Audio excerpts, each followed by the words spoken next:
I'm Kelsie Okamura. I'm an implementation researcher on the Mohala Na Pua project. I work for the Baker Center for Children and Families. I feel like that was the moment where hopefully it sparked a thought in some of the students' mind, like, hey, like I can have a voice in this, like I can have a say in how I get delivered something in school, which is like, you know, really transformative.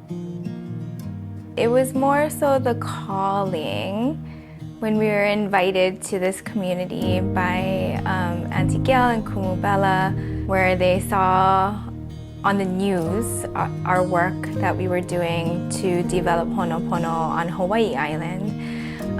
And they wanted that same culturally grounded substance use prevention curriculum for Windward Oʻahu. And as I started to do this work and understand what communities look like and how diverse they are, one thing that really resonated with me was how little youth and families have a say in what kinds of services they receive. You know, the idea behind Mohala Na Pua was really to let community, youth, and families lead that effort to take something that has been developed in science and to make it their own through their own kind of leadership. And I think that was really important to try to demonstrate how we can do this process with, you know, our youth, you know, speaking first and leading that effort. Middle school is that, you know, interesting time where youth are slowly starting to be more social. They're becoming more aware of how they interact with their, you know, surroundings and their environment. They're getting more, you know, insightful about their own physical and mental well-being. And so what better time to put them in the lead to you know, really champion that change.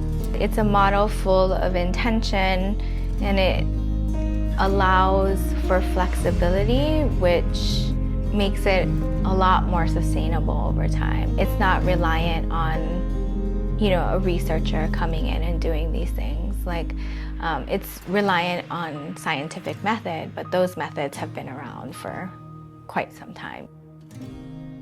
Even in the sad times of having our funding terminated by the National Institute of Health, we got some support funding through Project High Aware 2 and the Department of Education in the Windward District to continue our work. In the 10 months that we were funded, we were able to collect data from 149 students to get their pre-intervention outcomes. Because we're not funded, we're never gonna know. The biggest metric to me is our network that we've grown. So right now, I think we have about 76 people in our network. So 21% after that, that's the biggest, you know, other chunk. That went to Hawaii-based local companies and community organizations. This award that we were funded for 10 months took a year to get awarded, from application to, you know, notice of award. It took another year to plan that. So it's 2 years of unfunded work to be funded for 10 months and then to be terminated. So, you know, we need to speed up that process.